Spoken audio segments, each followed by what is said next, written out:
আসসালামু আলাইকুম। সবাই কেমন আছেন? আশা করি ভালো আছেন। তো এই গরমে বিকেলবেলা একটু বাইরে গেলাম। বাহিরে অনেক দূরে গেলাম, একটু শহরের বাইরে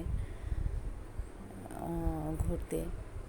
একটু ঘোরাঘুরি করলাম। দেখেন কি সুন্দর পরিবেশ। তো একদম ফ্রেশ মুক্ত হাওয়া। তো একটু ঘোরাঘুরি করলাম নদীর পাড়ে ঘুরলাম। তারপরে এই যে এখানে পাহাড়ি অঞ্চলের মতো এখানে অনেক সুন্দর। তো ভাবলাম একটু ঘুরে আসি, তাই এখানে গেলাম। জায়গাটা আমার অনেক পছন্দ। তারপরে এখানে গেলাম, একটু ঘোরাঘুরি করলাম।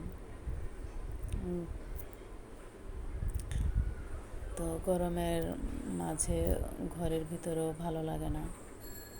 তারপর গেলাম ধান খেতে। আসতে আসতে বাসায় আসার সময় দেখলাম ধান খেতে কত কিছুক্ষণ ঘোরাঘুরি করলাম। তো ভালোই লাগলো। হাঁটা যায় না, অনেক বাতাস ছিল এই জায়গায়। তারপরে ওখান থেকে ধান খেতে থেকে আসলাম, ওখানে ঘুরে আসলাম সেই ভাইরাল জায়গায়। এই জায়গাটা সবারই পছন্দ। মাঝে মাঝে আমি এখানে যাই। তো এখানে অনেক লোকজন ছিল। তো ভাবলাম এখানে একটু দাঁড়িয়ে থাকি, একটু